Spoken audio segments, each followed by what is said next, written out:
Good morning. Welcome to Hiding Behind the Lipstick 3.0 Ministry. I am your host, Ophelia Waters, and today I want to talk with you about the difference in an emotional affair and a relationship. Let's get into it because it's kind of long, and I'm probably going to do a part 2. But here's part 1. An affair is a romantic and an emotional, intense sexual or emotional relationship. Generally, affairs do not last long and occurs between two people who are not married to each other. There are different types of affairs, including the ones that are purely emotional and those that occur online, in social media, in the media world, Facebook, Instagram, Snapchat, Tinder, those. And that's cyber media, and those are called cyber affairs. And an affair can be considered a betrayal of trust. Oh, yeah. An affair can cause significant distress in a relationship. Yes, it can. Affairs are commonly called adultery among married couples and infidelity among married spouses and committed partners.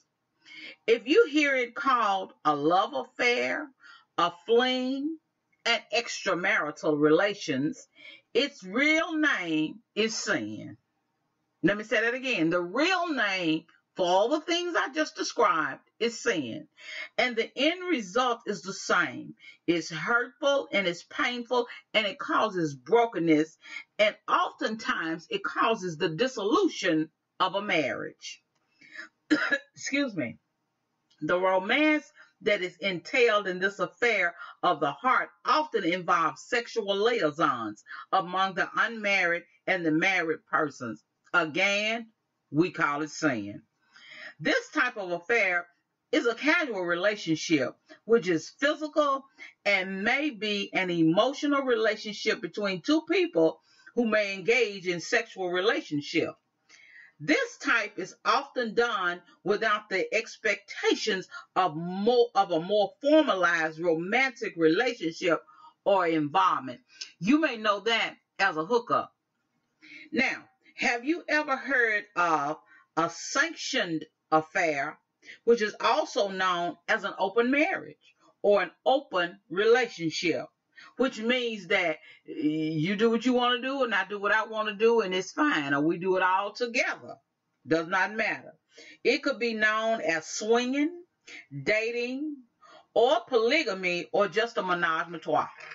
So, therefore, a relationship in this manner in which two or more concepts, objects, or people are connected. It is a state of being connected. So I surmise that it is pretty safe to say a relationship is a connection. A connection.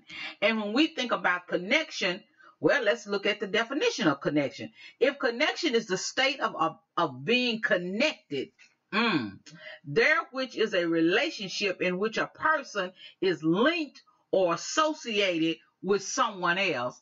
Thus, you have the connection.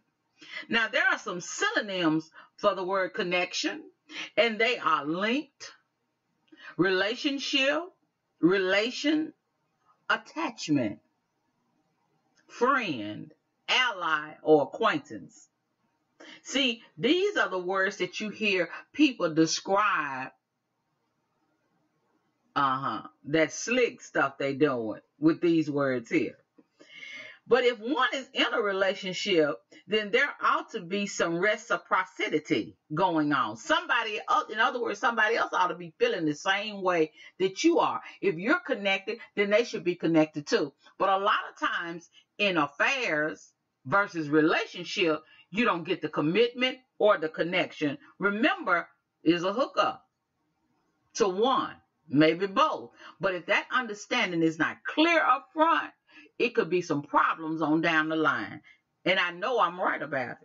The affair can be a sexual relationship, it can be a romantic friendship, or it can be a passionate attachment between two people without the attached person's significant other knowing about it. Here's where it gets to the point where it becomes creeping. Y'all know what creeping is. Let's be clear that an extramarital affair is really just adulterous activity. Again, sin. The role of an affair is to create emotional distance in a marriage. What best describes emotional cheating? Glad you asked. Emotional cheating describes the bond between two people that mimics the closeness and emotional intimacy of a romantic relationship while never being physically consummated. See, they hadn't done it yet, so we still at the early stages of this. An emotional affair is sometimes referred to as an affair of the heart. This type can emerge from a friendship and then progress toward levels of personal intimacy and maybe even attachment. Remember that word? The thing that differs an emotional affair from a friendship is the assumption of the emotional roles between the two people that look like those of an actual relationship. In other words, one person is feeling one way while the other person isn't feeling the same. While the intimacy can be shared confidentially, you can share confidential subjects rather that you share with your friend, but you won't take it home and share with your husband or your partner. Although this may not be a physical relationship, it is treading the waters. Make no mistake about it. And women, allow me to suggest that you be very cognizant of where this type of friendship can lead to. Watch your emotions. Keep your emotions in check.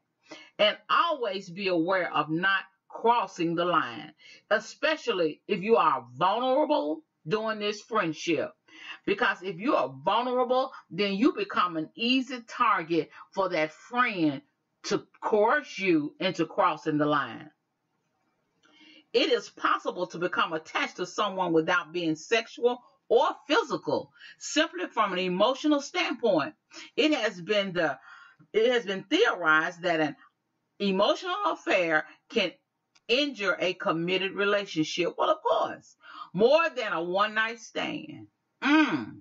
More than the one-night hookup, this emotional attachment that you get with this other person can cause great problems, and there can be great repercussions from this. So, what happens when an emotional affair is started? An emotional affair is often characterized by unexpected emotional intimacy. Unexpected. Because that's your friend. That's your ally. That's your buddy. Okay. The partner begins being unfaithful by spending more time with the new friend. She may also share more intimate emotional feelings and secrets with the new partner than with their existing spouse or partner.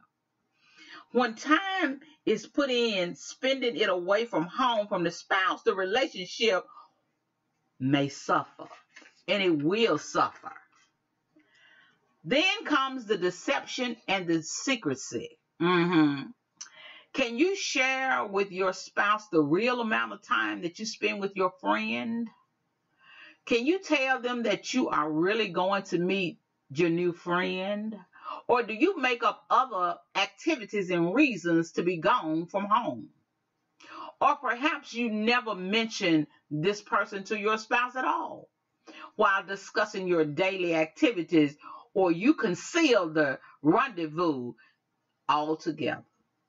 If you have no physical relationship, yet you feel the need to lie, to conceal it, to sneak around, the deception makes it quite clear that those involved believe that they are wrong. Yeah, if you're not being upfront about your friend, then it's wrong.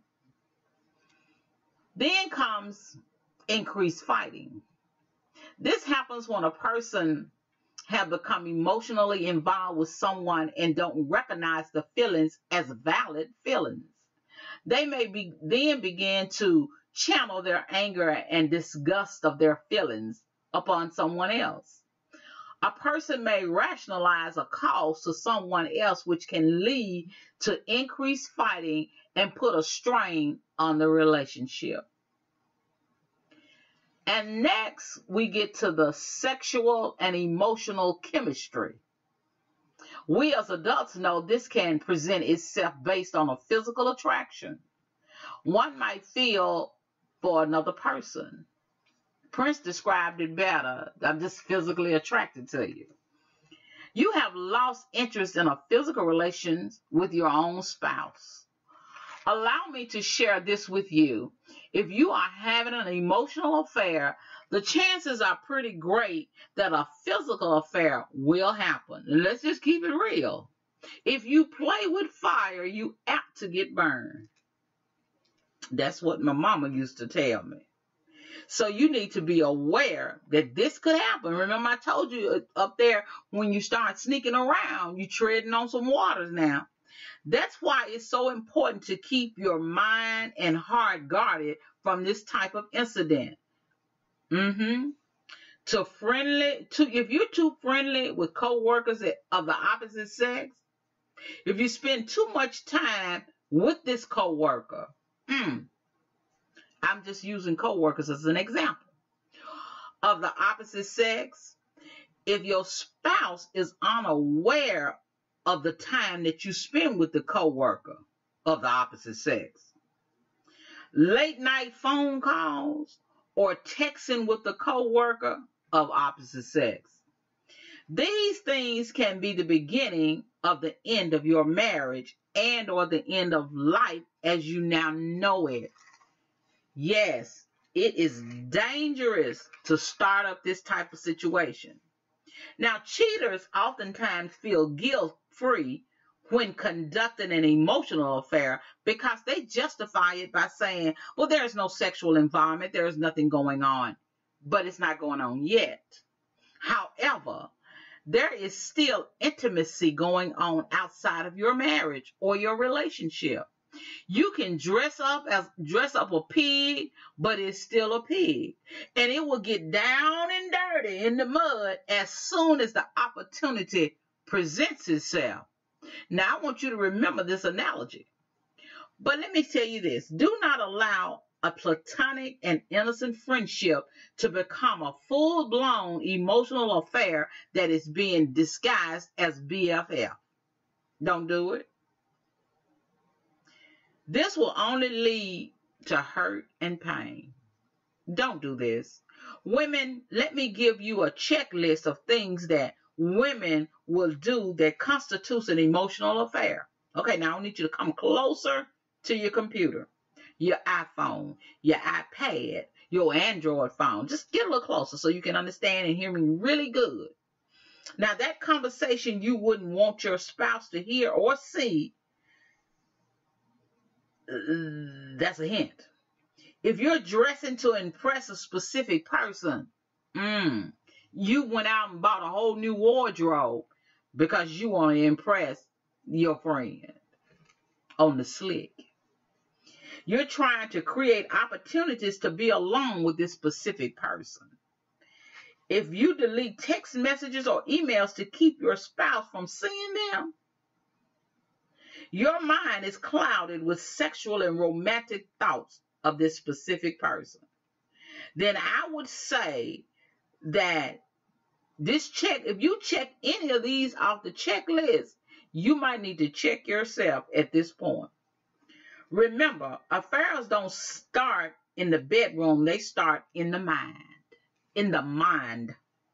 The Bible in Romans chapter 12 and verse 2 says, and be not conformed to this world, but be ye transformed by the renewing of your mind, that ye may prove what is that good and acceptable and perfect will of God. See, our mind gets clouded with all of these things, and always know that the devil himself is going to paint a really pretty picture of the grass being greener on the other side. I'm just saying. But if you are constantly comparing what you have at home to what you think you could get, if you are constantly comparing the person that you stood before God and exchanged vows with, if you are comparing that person to this specific person, that's a secret. Your marriage is in the danger zone. Yeah.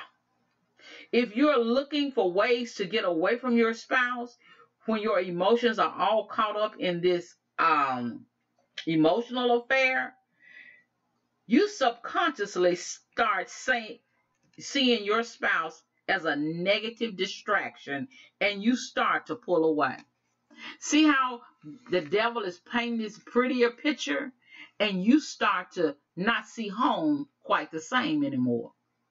But at this point, you should really start to pump the brakes on the emotional affair that has begun and is getting very close to the next phase, which is actual physical cheating.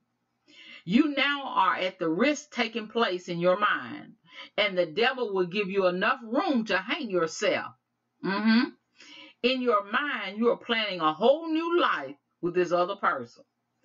But what happens when the old boy starts to pump the brakes? He's just playing with your emotions, and he has no intention of leaving his wife and his family. Oh yeah, this thing about to get real here now, see? Now, there you are, all invested, and he's still at home. Your home is in shambles, and your spouse don't trust you anymore because you've really been dropping little subtle hints that you want out. The devil dangled the rope, and you went for a swing. Now you must be able to end this emotional affair. Well, how do you do that? If you can consider your commitment to your spouse and your commitment to God, you can begin to reevaluate your life. And you can do this for your betterment. You must take responsibility for the lack of integrity and the lack of honesty that is within you that allowed this emotional affair to begin. See, you got to call a thing, and call a spade a spade. And that's just all it is to it. You've got to take some responsibility for crossing the line. And tell your friend no more. And most of all, you got to repent to God. Now, here's where it gets a little shaky, and this has to be your decision, no one else's. Now, whether or not you want to confess to your spouse is between you, God, and your spouse, because I have no opinion on that for you. But allow me to ask you a few questions. When you confess this situation that you caused in your home, who's going to feel good about it? Who's going to feel bad? What is it going to do to the other person that you confess to? Now, these are all very important questions, and you need to ask yourself before you dump your inadequacies upon your spouse. I'm just saying. In order to build a lasting relationship, both partners, husband and wife, must feel safe with each other at all times. They also must feel respected, and that they know that that the resolve of their relationship is on point. But the key factor, there must be trust. Trust is a firm belief in the reliability, truth, ability, or strength of someone or something. Respect is found in a healthy relationship. It's there in all aspects of the relationship, in conversation and in interaction. All aspects of the relationship, in a conversation and interaction. Did you hear me? In all healthy relationship has respect. Respect esteems and honors the spouse's very being. Oh yeah, because you want to build him up, not tear him down. Respect reveals itself in the way we view our spouse's likes and dislikes, our spouse's opinion, ideals, and their feelings. When a relationship is long-lasting, respect shows up in the way the spouses honor and accepts who each one are. You know who you are, he knows who you are, and you got that mutual respect. They are considered one of the needs and wants of their spouse. They always consider what's best for my spouse in a healthy relationship. The spouse will listen and take the other spouse seriously. Because a lot of times women get involved with these other people because something is lacking in that relationship. Yeah, I'm going to keep it real. But at the same time, you've got to remember that you've got to do the best that you've done because you have made a vow before the Lord. Now, in order for there to be resolved in a long-lasting relationship, the couple must be able to deal with conflict head on. Do not cover up or avoid the conflict by smoothing over your feelings. If you feel in some type of way, communication needs to be there. You need to be able to say it. You need to be able to say, look, I don't feel good about this, what's going on right now. Let's have a talk about it. And then sit down and talk about it. If you are mad, be mad. But be respectfully mad. Discuss it at the onset and resolve the conflict. Because your relationship has to also have resolve. Resolve it at the onset of the conflict. You cannot turn off the bad feelings without turning off the good ones. Yeah, they all in there together. What I'm saying is if the warm, loving feeling you feel towards your spouse are subdued or depressed, along with the ones you feel uncomfortable expressing as anger, frustration, and disappointment, the result becomes distance and a sense of alienation grows over time. When issues go unresolved, you must actually have communication, because communication will keep your relationship strong and on point. When you can talk about it, when you can discuss it, things are better. No pent-up anger is there. No, all them bad emotions that you're feeling, you walking around with them feeling just vindictive. So you want to strike out. So before you get to that point where the emotional affair needs to come into play, you need to be able to understand that you have to communicate. You have to say what's on your mind. Nobody's a mind reader. Come on now. In a long-lasting relationship, conflicts and issues are surfaced and resolved safely and respectfully. Did you hear I said safely and respectfully? In a long-lasting relationship, both people must be realistic. Not all. And certainly not every relationship will be like a Hollywood romantic movie, ending in smiles, happiness, kisses, and living happily ever after. Relationships are work. You must work to make your relationship work. Everyday work. The long-lasting relationship will have some ups and some downs. Times of sadness and times of blissful joy and happiness. But most importantly, it can endure. The long-lasting relationship, it can endure. Establish a strong emotional bond with your spouse. This will make each of you integral parts of each other. Be open and be positive when dealing with your spouse. Do not allow boredom to set in. Touch each other. Hold hands. Touch each other's face. Because when you touch someone, you stimulate the release of feel-good endorphins in both of you. Do not cast blame upon your spouse for everything that goes wrong in your relationship. Check yourself first. Take ownership of your part. Develop a positive and happy disposition. This will help you to handle conflict. Be cheerful. And just being cheerful can be contagious. Be a good listener. When you listen, it don't hurt anyone. When you listen, you take a measure of caution and rational approach during any confrontation. Listen and hear I like to say, hearken to what you hear. In other words, listen with your heart. Because your heart is going to hear something that your mind didn't. Listen with your heart when you're dealing with your spouse. To have a long-lasting relationship, you must nurture each other. Remember, action speaks much louder than words. Give the gift of love, because that's giving them what they want to be given. Not satin sheets, but the gift of love. Show appreciation. Be positive. Never compare your spouse to anyone else. Never. And please never take your relationship for granted. Being in a happy relationship is a privilege. Oh, yeah. It's not something that is guaranteed. Remember, I told you it's work.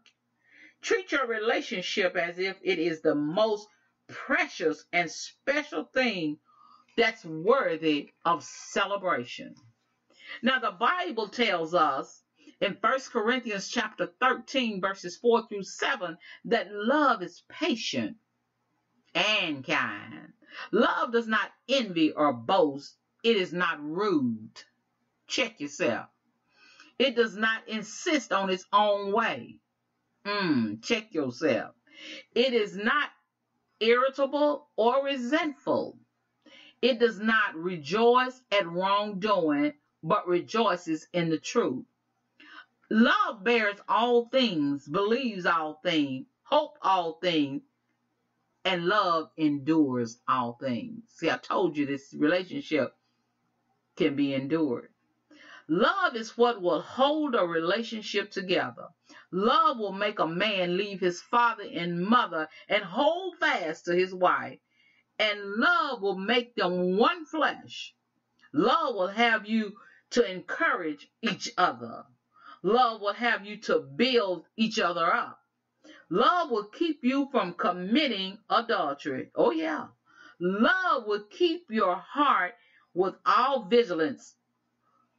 For first from its flows the spring of life. Love will keep your heart, and it will keep you with all vigilance. Yes, it will.